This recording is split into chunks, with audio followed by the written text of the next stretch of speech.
Hey guys, Justin Bryant here from selfmadesuccess.com. In this video, I'm going to show you 10 Instagram marketing strategies for business in 2018 that you can use to grow your brand, get more followers, get more engagement, and ultimately get more sales. So the first thing you might want to do is optimize your bio. And I want to show you a really good example or two on Instagram, one being dictionary.com. So what's great about dictionary.com, whether you like that brand or not, they do a really good job with their bio. They do something that's short, sweet, to the point. They don't ramble on about anything in their bio. They tell you what they're doing. They tell you what their business does. They give you a link to go to. It's very clear what their logo is. They use their professional logo. It's easy to remember their username, dictionary.com. And if you're doing a brand and you're having multiple social media accounts or multiple accounts across different types of websites where you're trying to grow your brand, the thing to do is to try to get this username the same on all of them. So what you would do is you would try to have, like if you're dictionary.com, you would want to have facebook.com/dictionary.com as your Facebook page. You would want to have pinterest.com/dictionary.com as your Pinterest page. Things like that. Your Twitter username, you should be at dictionary.com. If possible, you want to have the same one across platforms. Make it easy to remember and have it universal so it's easy for people to find on multiple platforms if they want to follow you. Another thing they do well is they have a call to action and a link to something specifically for Instagram.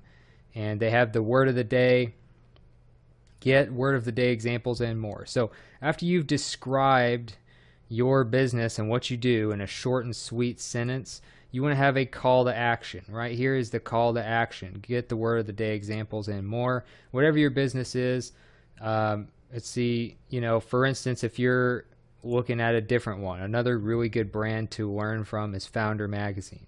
They say get our free magazine. So they have like a free issue or something that you can get, and then they have a link to it. You also want to keep the link short and sweet. One way to do that is using a service called Bitly.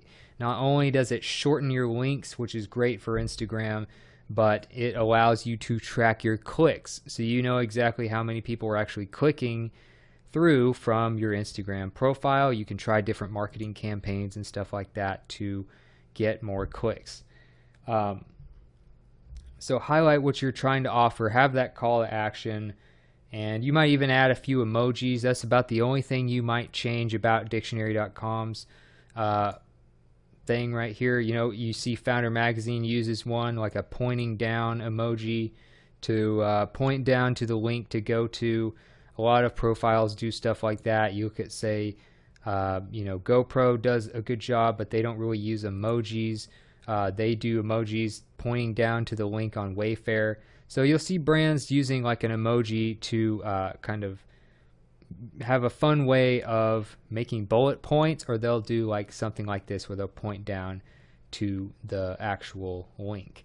Another thing you want to have is an email marketing service like GetResponse, Aweber, MailChimp, Infusionsoft, or something like that. I recommend GetResponse because it's much cheaper to start out than a lot of others, but they have all the bells and whistles that you want, all the features, and they allow you to grow without having to pay stupid amounts of money. So GetResponse will allow you to collect subscribers in these types of links. For instance, like at the free issue, you'll go to something like this, and the free issue will be something in exchange for your email or something like that. So you'll have this, and then you click join now or something, you get a free issue, you give them your email. That's kind of the exchange there, and that's how you grow your business, is by building an email marketing list. So I recommend GetResponse for that. You can use any of the other ones I mentioned, of course, as well, or do your own research. I recommend Bitly for shortening your links, And I recommend you look at Founder Magazine and Dictionary.com and Wayfair and brands like that to get an idea of how to do a good bio. Another thing you want to do is user-generated content. If you can get some user-generated content of people using your product or service, that's a really great way to promote your brand. So a few examples. GoPro has a lot of videos and images of people using their cameras and traveling the world, going on vacations and stuff like that. And you look at the engagement that they have. You look at how many followers they have, 14.1 million. You know, people get excited when they get to see their image or their video that they submitted being posted on a major brand's profile, being seen by 14 million people. It's like your little 5 minutes of fame. So, you know, you have all these different posts, and a lot of these are going to come from their actual customers. So it makes you want to buy a GoPro camera so that you can be part of this community and post all kinds of cool stuff, travel the world, and capture those moments. Another company that does a good job of user-generated content is something like Wayfair, where usually they'll have some sort of home decor or product that they sell on their website, and then they'll, you know, have a mention of the person who designed it. So, you know, you can go to all kinds of different posts through here, and a lot of times they'll have like at, you know, here it is, at Chris Loves Julia Master Bathroom, for instance. So you have that as an example. They'll have like at and then the username of the person who designed whatever it is. So here's another one, at A Beautiful Mess.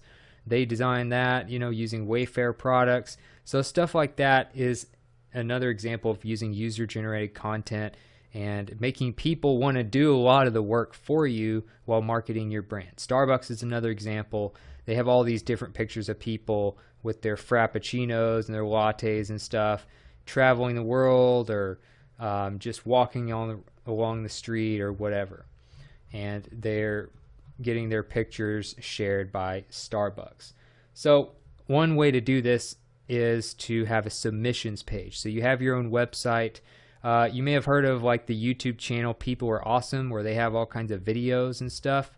Well, they have a submissions page where they can make these compilations out of all kinds of video clips, and these clips are not from all these professional actors and stuff. They're from just everyday people like you and me who post us doing cool stunts. So you have this submit video tab here, and you can see where you can submit a video, and you pretty much giving the permission to include the videos in their compilations and stuff, which helps with copyright and also gives them more footage to work with. So stuff like that is another thing you might want to do. Another thing that will grow your business on Instagram is using lead magnets. Now, I mentioned earlier using Bitly to shorten your links. You just copy and paste the links here. Make sure you have a free account with Bitly, and it'll allow you to use, you know, a link like you see at the bottom of these profiles, and it'll let you shorten the link and track the clicks. And then you want to have an email marketing service like GetResponse, Infusionsoft, Aweber, MailChimp, or something like that to collect the leads. But you got to give people something for their email. They're not just going to give you their email, you know, unless they're just a huge fan of your brand. So, like Founder Magazine as an example, they give you like a free magazine. You sign up, you go through the process, and you know, there you go. You get a free issue, or you get a free, you know, part of an issue or whatever it is. And so you want to do something like that. A lead magnet is something you give away for free in exchange for an email. So you want to have something to track the clicks. You want to have something to collect the emails, like some sort of service where you can email the people after they've subscribed to your list. And then you want to have some sort of free ebook, free case study, or free episode of something, free issue of something, whatever. Something that's a little more of a premium product than what you already are putting out. So don't give them like a something that's about the same amount of information you would normally give out. Give something that's better. Give something that's higher quality in exchange for an email. Almost something like they would normally pay for. So there's all kinds of different ones, and you want to rotate those. You don't want to have the same special link here all the time. You don't want to just have a link to your regular website either, unless you just really don't care about getting extra sales. You want to have real eye-catching images and videos in your posts and stuff. You want to just kind of give something that people can't hardly resist, and then have a call to action, maybe a emoji pointing downward to it.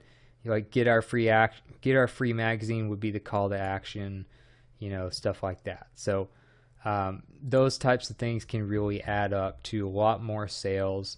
Shop our feed, that's the one they use at Wayfair, and then they'll take you to their page where you can look at their stuff.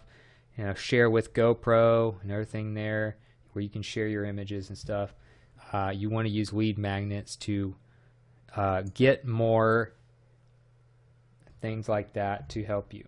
Another thing you can do is find people to help you grow your brand. So you might start out small if you have a small Instagram account, and what you can do is you can use a service called Shoutcart, or just do it the old-fashioned way and just email the brands at their contact emails on their websites. Usually every website has some sort of contact form, but you're probably not going to get a lot of responses. You're going to just have to play the numbers game that way.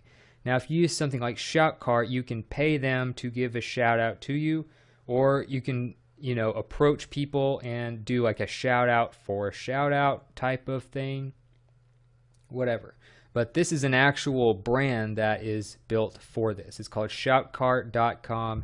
You can go through there. You can see the different influencers on there. A lot of major brands will be on here. You have 3.6 million followers with this one, 1.9 million, 1.1. You have all kinds of different brands, and you want to find one that's related to your niche. So you can pay them to share your content, which is a paid shout out using shoutcart.com, or you can you can just ask them to do it and show that you have really cool stuff and hope that they're nice enough to just do it. You can also do a shout out for shout out, whatever. So you might want to start with smaller brands and then work your way up to the ones that are kind of related in the same industry, and get more and more followers, but probably in a similar rate of followers as you. So another thing you want to do is post at the right times. On Instagram, you typically want to post as there's a compilation of studies done that they came to the conclusion after averaging out like 14 or 15 studies. CoSchedule.com, which is a marketing site, actually came to the conclusion that you want to post 1 to 2 times per day. That's what the best brands typically do, 1 to 2 times per day. And 8 a.m. to 9 a.m. is when you want to do one post, and then around 2 in the morning or so is another time to do a post. For whatever reason that works on Instagram, it might be because a lot of other people are not posting, so therefore you're getting a bigger chunk of the engagement for people who are up at those times. Or if they're in other time zones, they'll see it, and they might be just getting out of bed in the UK, and you're posting at a weird time in the US. So things like that can really add up to just having less competition in the feed. You want to post outside of business hours for the most part. You want to post videos around 9 p.m. Eastern Standard Time. 34% more engagement usually when you do that. Sundays typically have low engagement, and there's another post kind of like this one that sums up some of this better, but Monday and Thursday are two of the best days to post on Instagram. And this is, again, the accumulation of a lot of studies averaged together. So this isn't just coming from one study that might be, kind of off. Sunday typically has very low engagement. So keep those things in mind when it comes to posting and how often to post on Instagram. Another thing, follow industry leaders and model after them. This is something I've used for pretty much any business that actually worked out for me, is just to follow the best people and figure out what they're doing that I can emulate. Obviously, you don't want to copy people. Obviously, you have to put your own spin on things.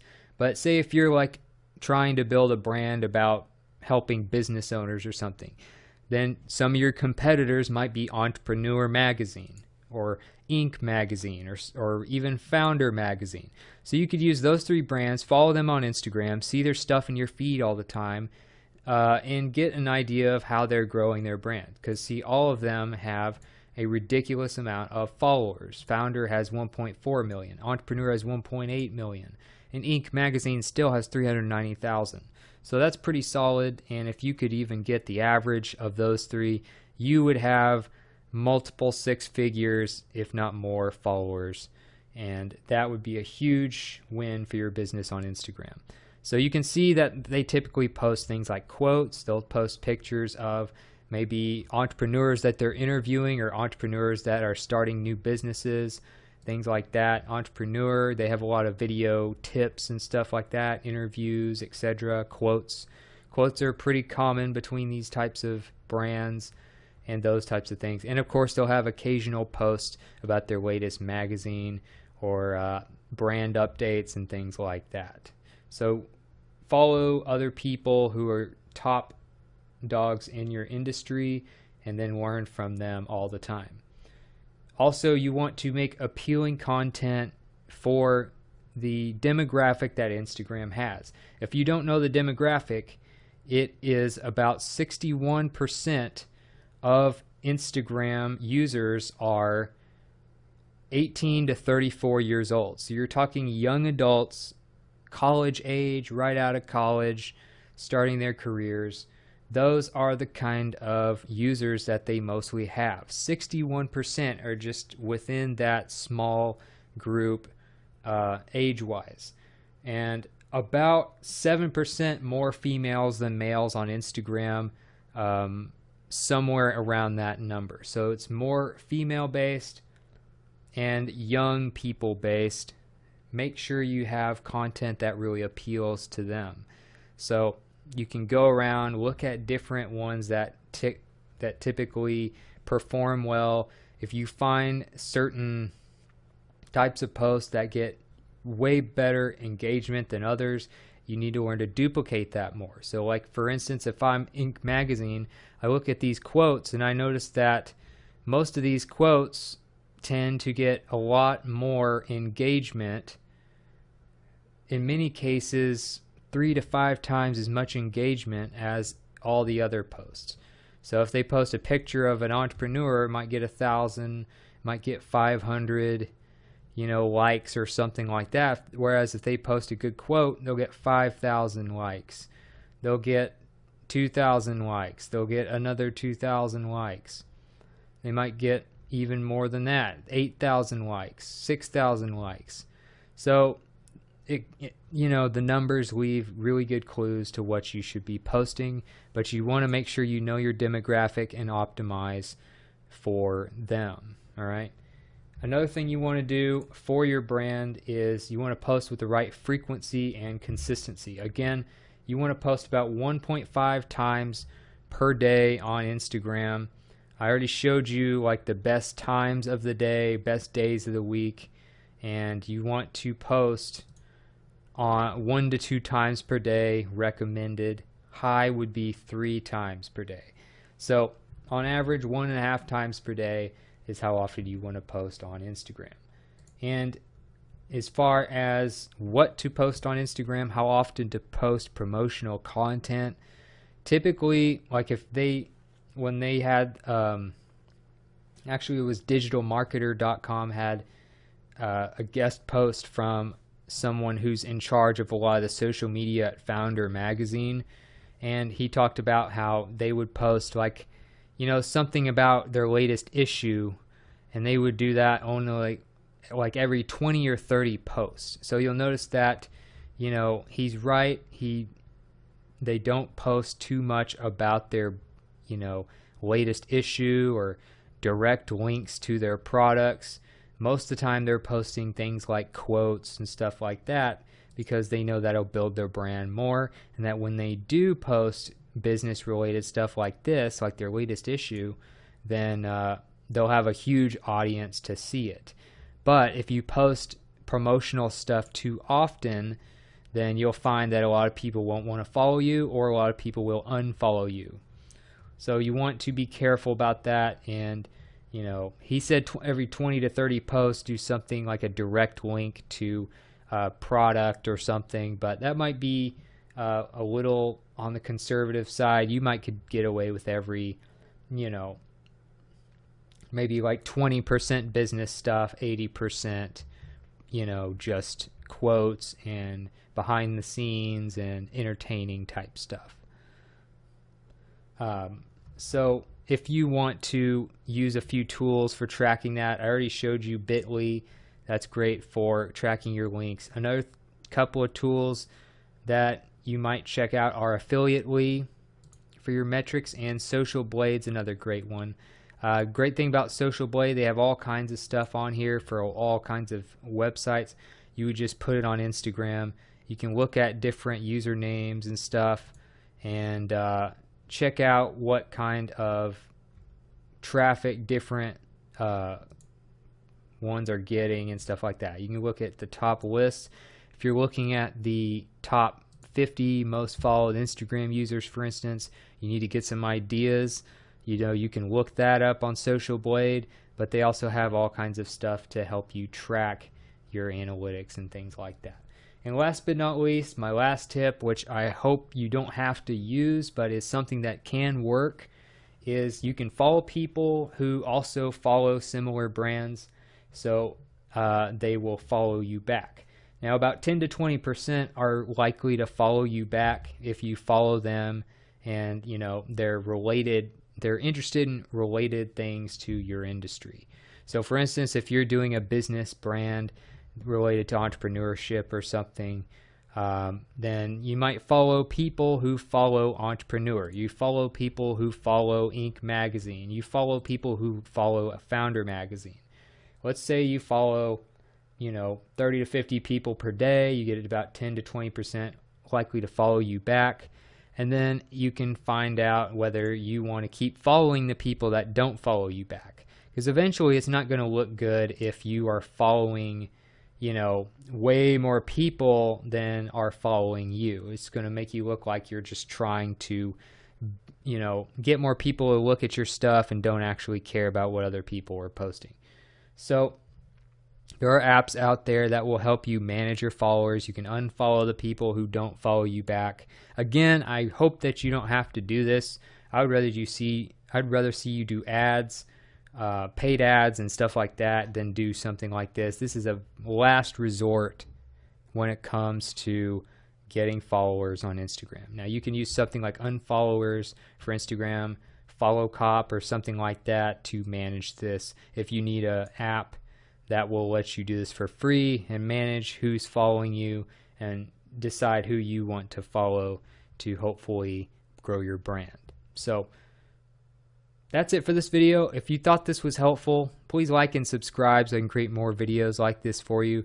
Also, if you want to let me know what you thought about the video or share something you'd like me to cover in the future, let me know in the comments. I'd love to hear from you and get your feedback. I'll also have show notes for you on selfmadesuccess.com as usual. And I'll have the links to these different profiles and tools that I mentioned and tips that I mentioned in the video. All of that on one page for you at selfmadesuccess.com. I'll also have a link in the video description for you as well if you're watching on YouTube. So other than that, I hope the video was helpful, and I'll see you in the next one.